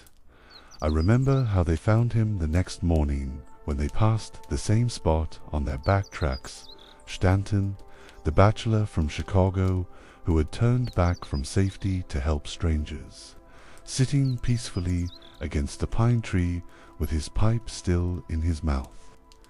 That was when the hunger became something different. Not the slow, grinding hunger of the camps, but the sharp, immediate hunger of people who knew they would be dead in days without food. They had been walking for 6 days on provisions meant to last 6 days total. The discussion began quietly around their fire that night, spoken in whispers as if the mountains might be listening. Patrick Dolan, delirious with cold and starvation, suggested what everyone had been thinking, but none had dared to say. They were surrounded by meat that had once walked and talked and shared their hopes for California. Sarah Foster held her baby closer when the men began to speak more directly. The child had stopped crying earlier that day, a silence more terrible than any scream. When she unwrapped him that evening by the firelight, his small body was already growing cold. The first to die of their company, and the youngest, but it was not the baby they turned to when desperation finally overcame everything they had been taught about civilization and decency. When Patrick Dolan died on Christmas Day, raving about water that wasn't there, his body became their salvation and their damnation both. I remember how they spoke of it afterward, those who survived to speak of it at all. They called it necessary. They called it God's will. They called it temporary madness brought on by cold and hunger and the absolute certainty of death. They never called it by its simple name, as if the word itself might make them something less than human. The meat sustained them through the worst days of their journey, but it came with a price that went beyond moral horror. Luis and Salvador, the Miwok guides who had stayed loyal when they could have fled back to their own people, refused to participate. They would not eat the flesh of their companions, no matter how great their hunger became. This refusal, born of their own cultural beliefs and personal dignity, marked them for suspicion as the group's desperation deepened. William Foster, Sarah's husband, began to see the two native men not as fellow travelers, but as competitors for limited resources. When Luis and Salvador, weakened by their refusal to eat, finally slipped away from the group one night, Foster took his rifle and followed. The sound of 2 gunshots echoed across the winter silence, sharp and final as broken promises. Foster returned alone, claiming self-defense, claiming the men had stolen food, claiming justifications that grew thinner with each retelling. Luis and Salvador became the only recorded murders committed purely for food during the entire Donner Party ordeal. 2 men who had come to help and died for their principles. Their bodies, like those of the others who died along that terrible trek, provided sustenance for the survivors who had abandoned such principles in favor of life itself. The moral weight of it pressed down like the snow, heavy and inescapable and cold. By early January, only 7 remained of the original 17. 7 walking skeletons with hollow eyes and trembling hands, moving through a landscape that seemed designed to break whatever remained of their humanity. They had been traveling for 3 weeks through mountains that should have taken 10 days to cross. The women proved stronger than the men, their bodies somehow better suited to the slow burn of starvation. Harriet Pike and Sarah Foster and Amanda McCutcheon kept moving, when their male companions faltered and fell. I remember how they finally stumbled out of the mountains on January 18th. 33 days after leaving Truckee Lake, they had walked into a Native American village in the foothills, their appearance so shocking that the people there initially fled in terror. 7 scarecrows wrapped in rags and frostbite, speaking of snow and death and people trapped in the high country. From there, they were guided to Johnson's ranch in the Sacramento Valley, where they collapsed into the care of people who could barely comprehend what they had endured. The survivors, for that's what they were now. Survivors rather than travelers, tried to tell their story to men who measured hardship by failed crops and difficult winters. But how do you explain 33 days in hell? How do you describe the sound a man makes when he's dying of cold and hunger? How do you tell civilized people that you have eaten your companions and slept beside their bones and still somehow remained human enough to walk down from the mountains and ask for help? And still 60 people remained in the mountain camps, counting the days and watching the snow fall and wondering if anyone was coming to lead them home.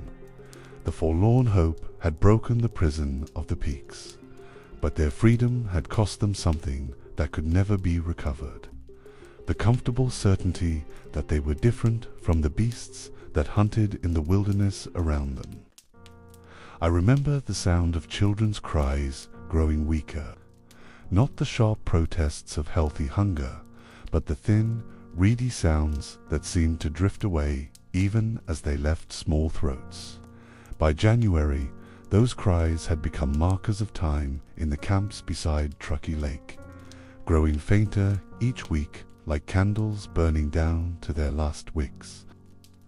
The departure of the forlorn hope had left behind 60 souls, 48 at the main camp by the lake, 12 at the Donner encampment, 5 miles northeast at Alder Creek. They had watched their strongest members disappear into the white maze of peaks and trees, carrying with them the last of the dried beef and the fragile hope that rescue might come before the snow claimed them all. January brought no relief from the cold, no break in the white siege that pressed down from every direction. The snow continued to deepen 20 feet, then 22, then 25 feet of accumulated winter that turned their crude shelters into burrows dug beneath an alien landscape. Above them, the world had ceased to exist. Below, in the dim spaces between logs and canvas, they learned what it meant to wait for death or salvation with equal resignation. In the Brian cabin, Patrick continued his diary entries by whatever light he could manage. His pencil moved across paper that grew more precious than food, recording the steady loss of hope in simple, devastating sentences.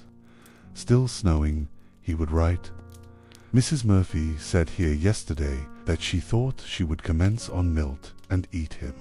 The casual mention of such thoughts showed how far they had traveled from the world of normal grief and normal choices.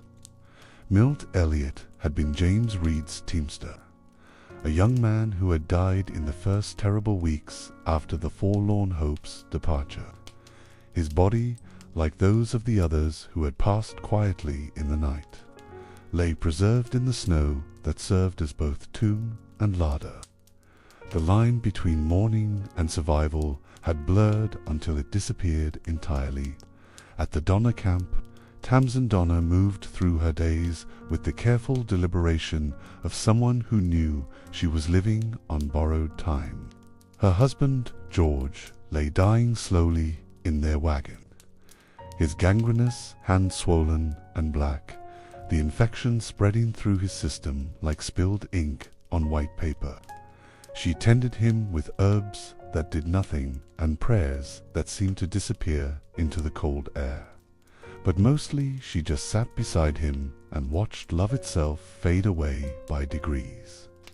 George Donner, the prosperous farmer who had been elected leader of their party back in the hopeful spring, had become a symbol of how completely their circumstances had stripped away everything they thought defined them. Wealth, leadership, respectability, all meaningless now. Only the infection mattered, and the slow countdown of heartbeats, and Tamsin's gentle hands smoothing his fever-damp hair. The children adapted with the terrible flexibility of youth, but even they showed the marks of their ordeal. Little Paddy Reed, only 8 years old, had taken on the responsibility of caring for her baby brother Tommy, holding him close through the long nights when their mother Margaret lay weakened by her chronic headaches and poor nutrition. The child had learned to make games from counting the icicles that formed inside their shelter, or watching mice tracks appear in the fresh snow each morning. Social structures that had held their traveling party together for 8 months began to break down under the weight of desperation. Families that had shared meals and evening conversations now hoarded scraps of leather and looked sideways at neighbors who seemed to be surviving too well. Louis Kesselberg, the German immigrant who had adapted to their circumstances with unsettling ease, became a figure of growing suspicion and whispered accusations. Kesselberg seemed almost cheerful in circumstances that broke other men. While families wept over their meager portions of boiled hide, he ate with apparent satisfaction. While parents watched their children grow gaunt and hollow-eyed, he maintained a robust appearance that fueled dark rumors about his methods of survival.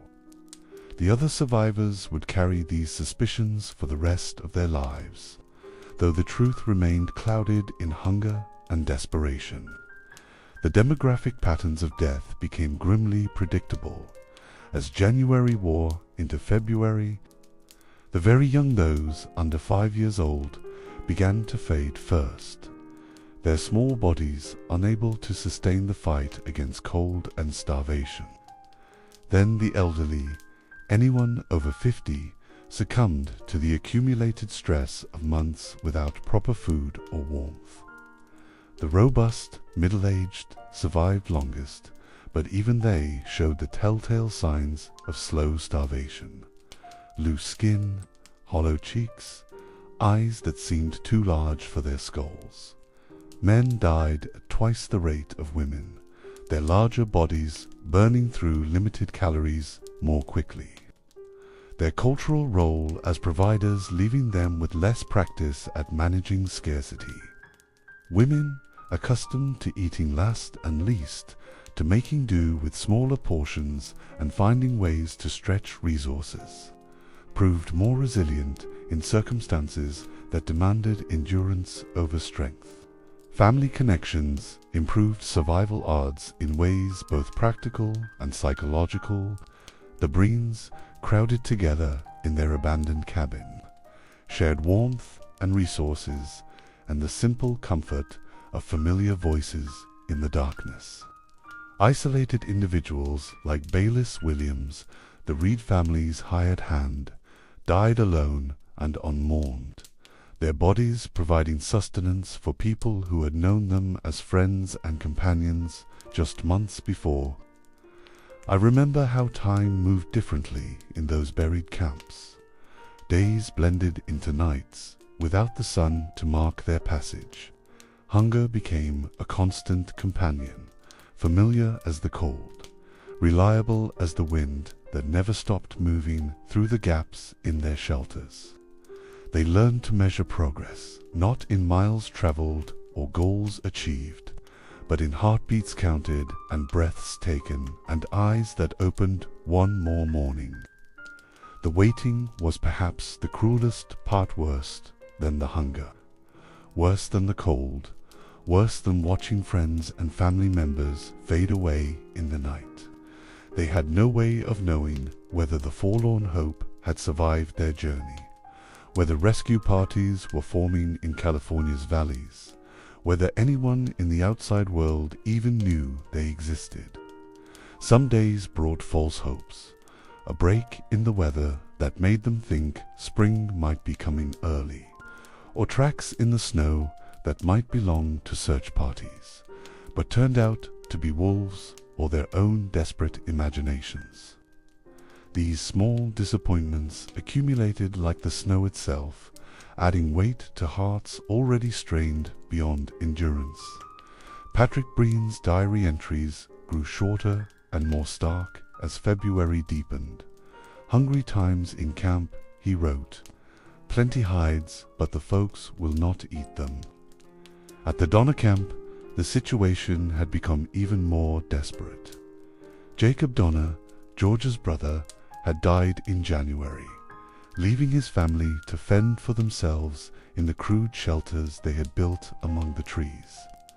Elizabeth Donner, his widow, tried to care for her children while dealing with her own failing health. The children in both camps learned lessons no child should learn. They discovered how little the human body actually needs to continue functioning, how long consciousness can persist when the flesh has almost given up, how love can endure even when hope has been rationed to nothing. By late February, with the snow still falling and no word from the outside world, the camps had settled into a rhythm of endurance that had little to do with living and everything to do with not dying. And still they waited, counting heartbeats and breaths and mice tracks in the snow, holding onto the thin hope that somewhere in the warm valleys below, people were coming to lead them home. I remember distant shouts through the storm, ... voices that seemed to rise from the white silence like prayers answered by something beyond hope. On February 18th, after 4 months of burial beneath the snow, the sound of human voices calling from outside their world brought the survivors of Truckee Lake stumbling from their shelters into light that burned their weakened eyes. The first relief had come at last. 7 men, led by Aquila Glover and carrying packs loaded with dried beef and flour, had fought their way up through the Sierra Nevada following the desperate testimony of the forlorn hope survivors. They moved like figures from a dream. These rescuers, solid and real and impossible, after so many weeks of waiting for death or salvation with equal resignation. I remember how the rescued looked to their saviors, walking skeletons wrapped in rags and frostbite, faces so gaunt that family members were barely recognizable. Children who had weighed 60 pounds in October now weighed 30. Adults had been reduced to animated bone and sinew, held together by will alone and the stubborn refusal to simply lie down in the snow. The rescuers had expected to find suffering, but the reality exceeded their worst imaginings. Patty Reed, only 8 years old, weighed 25 pounds when they lifted her from the crude shelter where she had been caring for her baby brother. Her mother, Margaret, weakened by months of chronic headaches and poor nutrition, could barely stand without support. The arithmetic of rescue proved as cruel as the arithmetic of survival.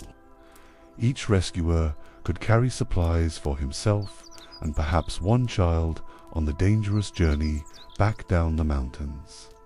The strongest adults would have to walk out on their own power or wait for subsequent relief parties. This meant dividing families, leaving some members behind while taking others, making choices that no human heart should have to make. Margaret Reed faced the most terrible decision of all. She could take 2 of her children with the first relief, but she would have to leave Paddy and Tommy behind, trusting their lives to strangers and the promise that more help would come. I remember how she held each child close before the departure, whispering words of love and hope that might be the last they would ever share. The first relief managed to evacuate 23 people, mostly women and children who had the best chance of surviving the arduous journey down to Bear Valley. They left behind 31 souls at the lake camp and 12 at the Donner encampment, along with promises that more rescuers were already preparing for the return journey. Among those left behind was Louis Kesselberg, who had injured his foot and claimed he could not travel. The rescuers looked at him with suspicion. This man, who seemed well-fed, too comfortable with circumstances that had broken stronger people. But they could not force him to leave, and other lives demanded their immediate attention. James Reed, the man who had been banished from the party back in October for killing John Snyder, had organized the rescue efforts from his sanctuary at Sutter's Fort. The irony was bitter and beautiful. The autocratic businessman whom his companions had cast out into the wilderness now worked tirelessly to save the people who had condemned him to death. When Reed learned that his wife and 2 youngest children were still trapped in the mountains, he immediately volunteered to lead the second relief party himself. Nothing could have stopped him, not the dangerous conditions, not the exhaustion of previous rescue attempts, not the knowledge that many who entered those peaks never came back out. I remember how Reed's voice cut through the mountain silence when the second relief reached the camps in early March. "Margaret, Virginia, is that you?" His calls echoed off the white walls of their prison, bringing answers that sounded like resurrection itself. Virginia Reed, now 13 and aged beyond her years by months of responsibility and terror, heard her stepfather's voice and knew that some promises, at least, could still be kept. The reunion was brief, but transformative. Reed gathered his remaining children into arms that trembled with relief and rage, relief that they had survived, rage at the circumstances that had brought them to this extremity. But there was no time for extended emotion. The weather was turning again, and more storms threatened to trap the rescuers, along with those they had come to save. Reed's party managed to evacuate another group, including his own children, but they faced new horrors on the journey down, caught in a fierce blizzard at a place they would later call Starved Camp. The combined group of rescuers and refugees found themselves trapped without adequate food or shelter. For 3 days they huddled in the snow, adults giving their rations to children, some talking quietly of eating those who had already died. Young Isaac Donner died at Starved Camp, his small body finally giving up the fight. His death provided sustenance for the others, though they spoke of it afterward only in whispers and euphemisms. Even in extremity, some words remained too heavy for human tongues to carry. The third relief, led by William Foster, one of the Forlorn Hope, Survivor's End featuring the heroic John Stark, arrived at the camps in mid-March to find conditions even more desperate than before. Those who remained were barely alive, sustained only by resources that civilized people preferred not to name or acknowledge. John Stark became a legend that day, though he never sought such recognition. When the other rescuers wanted to leave behind some of the weaker children, arguing that they could not carry so many through the dangerous mountain passes, Stark made a promise that echoed through the peaks like thunder. "I will not abandon a single child, not if it costs me my life." He kept that promise with strength that seemed to come from beyond human limits. When the children could no longer walk, Stark carried them. When his companions faltered under their loads, he took additional burdens onto his own shoulders. I remember how he looked, staggering through snow up to his chest, with children clinging to his back and arms, moving by pure determination through a landscape that had defeated stronger men.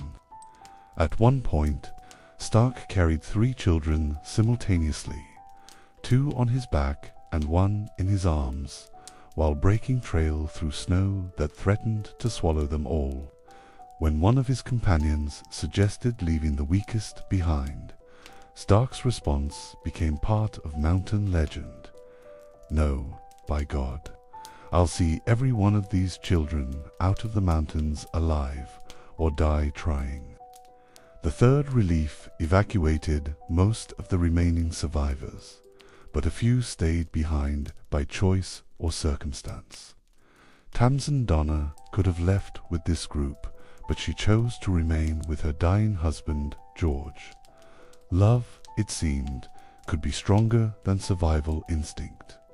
When the choice came down to its essence, Louis Keseberg also remained, claiming various ailments that prevented travel, though the rescuers noted his continued robust appearance with growing suspicion.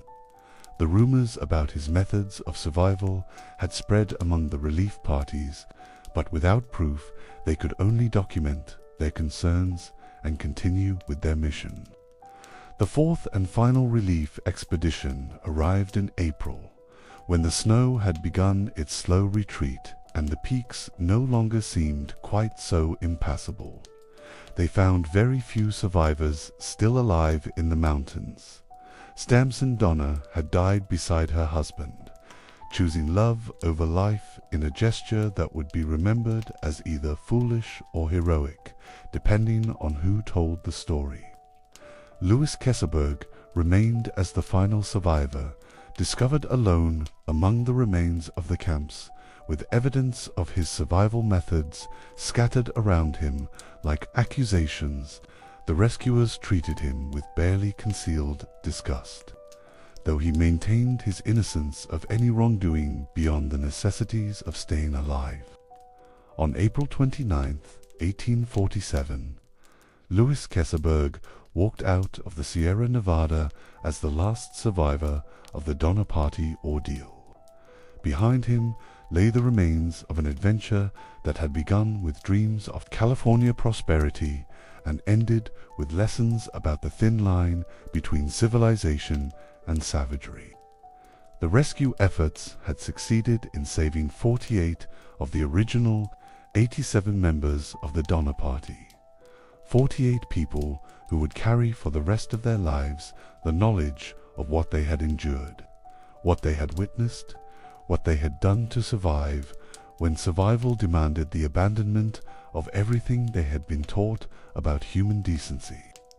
I remember how the last man walked down from those white peaks in the spring of 1847, not triumphant, not heroic, just tired beyond measure, and marked forever by months in a place that had shown him truths about human nature that he would spend the rest of his life trying to forget. Behind him, the snow continued its ancient work of burial and preservation, covering the evidence of their ordeal beneath layers of white silence. The rescue was complete, but the reckoning had only just begun. In the warm valleys of California, where orange trees bloomed and cattle grazed on green grass, the survivors would have to learn how to live with memories that refused to fade and truths about themselves that could never be unlearned. The mountains kept their secrets beneath the snow, but the people who walked down from those peaks carried different secrets, heavier ones that would burden them until their last breaths. They had been rescued from the snow, but they could never be rescued from what the snow had taught them about the price of survival and the weight of choices made when all choices led to darkness. Virginia Reed would later write to her cousin, "Never take no cut-offs and hurry along as fast as you can." But the real lesson carved into their souls went deeper than navigation. Advice it was about the terrible mathematics of survival, the price of choices made in extremity, and the knowledge that civilization was a thinner veneer than anyone wanted to believe. The rescued children would grow up to become teachers, farmers, businessmen, ordinary people living extraordinary lives of normalcy. They learned to speak of their ordeal in careful euphemisms, to bury the truth beneath layers of acceptable narrative, to carry their secrets with the same quiet determination that had once carried them through chest-deep snow. And somewhere in the high country of the Sierra Nevada, where the snow falls deep and stays long, the wind still carries echoes of voices calling through the storm, some crying for rescue, some offering salvation, some whispering truths about the human heart that are too heavy for the warm valleys below to bear. The rescue was over, but the reckoning would continue as long as memory lasted and conscience endured. I remember the silence that followed the rescue, not the absence of sound, but something heavier, the kind of quiet that settles over a place where terrible things have happened, where the very air seems to hold its breath. Louis Kesselberg, the last man to walk down from that cursed lake, carried more than just his own gaunt frame when John Stark's Fourth Relief Party found him on that April day in 1842. He carried the weight of 6 months that would never truly end. The survivors, I remember their faces in those first weeks after rescue. Hollow eyes that seemed to look through you, past you, into distances that had nothing to do with geography. Their bodies told one story: the missing toes claimed by frostbite, the way their clothes hung loose on frames that had forgotten what abundance felt like. But their minds told another story entirely. James Reed's children, Virginia and Patty, clung to their father with a desperation that went beyond simple relief. They had learned in those bitter months that safety was never guaranteed, that the people you loved could disappear into white silence without warning. Virginia, who had once been the spirited 13-year-old slipping supplies to her banished father, now moved with the careful steps of someone who had seen the world reveal its true face. The physical recovery came easier than anyone expected. Most of the survivors, despite their ordeal, suffered few lasting effects beyond those lost toes and a complicated relationship with certain foods. Tamsin Donner's children, orphaned when their mother chose to stay with her dying husband rather than escape, grew strong again under the care of relatives. Their bodies remembered how to be healthy. Their appetites returned, though many would never again touch anything that reminded them of boiled leather or other things. But the memories, those proved more stubborn than frostbite. I remember how the newspapers seized upon their story with the hunger of scavengers. Cannibalism in California, screamed the headlines from New York to New Orleans. Writers who had never felt real hunger never watched their children grow thin, while snow piled higher than their rooftops, crafted lurid tales that bore little resemblance to the quiet desperation that had actually unfolded at Truckee Lake. The survivors found themselves caught between two kinds of silence. The first was their own, the instinctive turning away from memories too sharp to touch. Louis Kesselberg, perhaps because he had been the last, the one who had seen it all, became the repository for the darkest rumors. People whispered that he had not merely survived, but had somehow thrived on the horror. The accusations followed him like shadows, turning him into something both less and more than human in the public imagination. Patrick Breen's diary, that faithful record of their daily diminishment, became the closest thing to truth that anyone would ever have. His careful notations, the weather, the deaths, The small mercies and large failures spoke with the voice of a man trying to make sense of the senseless. Mrs. Murphy says, "The wolves are about to dig up the dead." He had written, not knowing that future readers would seize upon such lines as proof of unspeakable acts rather than evidence of a world where even the dead could not rest easy. The second silence belonged to the nation itself. For all the newspaper sensation, all the horrified fascination with the details of their suffering, America was not truly interested in learning from the Donner Party's tragedy. The gold discovery at Sutter's Mill in 1848, just 1 year after the last survivor stumbled down from the mountains, transformed their story from cautionary tale into mere historical footnote.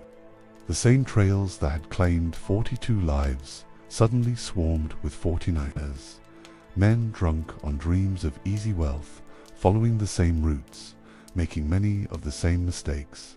The Donner Party's suffering became just another story told around campfires. A brief chill in the night before morning brought fresh optimism about the riches waiting just over the next ridge. I remember watching James Reed rebuild his life in those years that followed. He became police chief of San Jose, a man of standing and respect, his family prospering in the California he had sacrificed so much to reach. But sometimes, in quiet moments, you could see him counting his wife, his children, making sure they were all still there. The habit of a man who had learned that everything you love can disappear in a single season. Virginia Red, grown into a woman, would sometimes speak of that winter, but carefully, choosing her words like stepping stones across a treacherous stream. She remembered the cold, she would say, she remembered being hungry, but the deeper truths, the things that had changed, not just their bodies, but their souls, she kept locked away, sharing them only with others who had walked the same dark path. The children who had been too young to understand what was happening carried different scars. They grew up with gaps in their memories, stories that started in Missouri and jumped suddenly to California with nothing but white space between. Their families filled those gaps with careful lies. We were delayed by weather. We ran short of food. It was a difficult winter. The children learned not to ask about the details. Their minds had mercifully forgotten. Louis Kesselberg lived longest with the weight of it all, dying poor and alone decades later, still haunted by accusations he could neither fully deny nor explain. He had survived, and in surviving had become a receptacle for all the guilt and horror that the others tried so hard to forget. Perhaps that was his final service to his companions, to carry the darkest memories so they could try to heal. The archaeological evidence, when scholars finally came to dig through the sites years later, told a more restrained story than the newspapers had. Limited bone fragments, careful patterns of survival rather than wholesale descent into madness. The reality, as it often is, proved less sensational than the legend, but somehow more human. These had been people, not monsters people, pushed beyond every limit they thought they knew, making choices that no one should ever have to make. The snow still falls heavy at Truckee Lake, now called Donner Lake, as if the mountains themselves carry the memory of that winter. Sometimes, when the wind is right, you can almost hear the echoes of voices calling across the drifts. The sound of axes biting into frozen wood, the quiet desperation of people trying to make shelter against an implacable sky. But mostly there is just the silence. The deep, snow-muffled silence that holds secrets the survivors carried to their graves. They had learned something about survival that went beyond the mere continuation of breathing. They had learned that living and surviving are not always the same thing, and that sometimes the price of one is the sacrifice of the other. The weight of memory, I have found, is often heavier than the events themselves. It settles into your bones, changes the way you walk through the world, makes you treasure small warmths and simple certainties that others take for granted. The Donner Party survivors carried that weight for the rest of their lives, passing some of it, perhaps, to their children and their children's children, a genetic inheritance of caution, of preparation, of never quite trusting that winter will not come early. And perhaps that is the real legacy of those 6 months of hunger and cold. Not the sensational stories of cannibalism that still whisper through our history books, but the quieter truth about human endurance, about the way people can be broken down to their essential elements and still, somehow, find ways to continue, about the price we pay for dreams and the courage it takes to keep dreaming even after we have learned how much they can cost. The California that James Reed and George Donner had set out to find in 1846 was waiting for them exactly as promised. Golden land, gentle climate, fertile soil stretching to the horizon. But the men who finally reached it were not the same ones who had departed from Springfield with such hope. They had been transformed by the journey in ways they could never have imagined, carrying within themselves a winter that would never truly end. Virginia Reed would write in her letter that became famous, "Never take no cut-offs, and hurry along as fast as you can." Simple advice born from unimaginable experience. Words that carried the weight of 42 deaths and 48 forever changed lives. Her warning echoed not just about mountain trails, but about the shortcuts we all take in life, the risks we accept without understanding their true cost. The children who survived grew up to become teachers, farmers, businessmen, ordinary people living extraordinary lives of careful normalcy. They married, raised families, built communities across California, but they all shared certain habits. They kept larger stores of food than seemed necessary. They prepared for winter months ahead of time. They never quite trusted that plenty would last or that spring would surely come.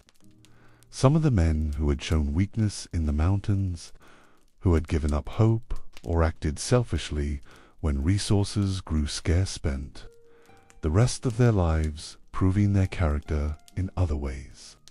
They became generous to a fault, giving away more than they could afford, as if trying to balance some cosmic ledger that only they could see. The mountains had shown them who they were when everything was stripped away, and they spent their remaining years trying to become someone better. The women who survived carried their own particular scars. They had watched children waste away, had made choices about food distribution that no mother should face, had learned to hide their own hunger so their little ones might eat another day. In their later lives, they could never bear to see a child go hungry, even if it was just missing lunch. They became the women who always had extra food ready, who filled plates to full, who worried endlessly about everyone having enough. The story became part of California legend, but like all legends, it grew in the telling. The reality of careful rationing and desperate decisions became tales of madness and monsters. The quiet courage of people like John Stark, who had carried children through chest-deep snow, was overshadowed by whispered stories of what people had eaten to survive. Truth became less important than sensation, and the real lessons of the tragedy were buried beneath layers of gruesome fascination. But for those who lived through it, who carried the actual weight of those decisions. The truth was both simpler and more complex than the stories suggested. They had been ordinary people, farmers, merchants, families seeking better lives, who found themselves facing extraordinary circumstances. They had done what humans do. They had endured. They had made impossible choices. They had saved who they could and mourned who they couldn't, and they had carried the weight of it all forward into whatever life remained. Years passed, then decades. The Civil War came and went. The railroad finally spanned the continent. California grew from territory to statehood to the golden state of American dreams. But at Donna Lake, time moved differently. The seasons turned as they always had. Snow fell and melted, and the water remained cold and clear and somehow watchful, as if it remembered everything that had happened on its shores. The last of the survivors began to pass away in the 1880s and 90s, taking their secrets with them. They were buried in California soil, far from the Missouri earth where their journey had begun. Their headstones, marking ordinary dates and relationships, beloved wife, devoted father, respected citizen. Nothing on those markers hinted at the winter that had defined them, the choices that had shaped them, the knowledge they carried about what humans could endure and what they would do to endure it. But their children remembered fragments. Their grandchildren heard whispered stories. Great-grandchildren inherited unexplained anxieties about food storage, about winter preparation, about never being quite certain that safety was permanent. The trauma, as trauma does, found ways to pass itself forward through generations, encoded in caution and care, and the persistent sense that catastrophe was always just one bad decision away. And perhaps that inheritance, that careful attention to preparation and consequence, was the real gift the Donner Party left to America. Not the sensational story that sold newspapers, but the quieter lesson about respecting the wilderness, about understanding that nature keeps its own schedule regardless of human ambition, about the importance of community and preparation and never taking survival for granted. The snow still falls at Donner Lake. The wind still cuts through the passes, where 48 people learned the difference between living and surviving. And somewhere in that eternal white silence, if you listen carefully on the coldest nights, you might still hear the echoes of voices calling through the storm knot in desperation now, but in warning. Remember us, they seem to say. Remember what we learned. Remember that every choice has a price, and winter always comes, and the mountains never forget. So that's the story, not polished or glorious, but worn, wind-beaten, and real. If you're still with me, thank you for sharing this quiet hour and letting the past drift across your night. I hope somewhere in the dust you found a little peace. If this helped you sleep, or if you simply enjoyed the stillness, please like the video and subscribe if you'd like more slow journeys like this. Let me know where you're listening from and how far into the night you were able to follow.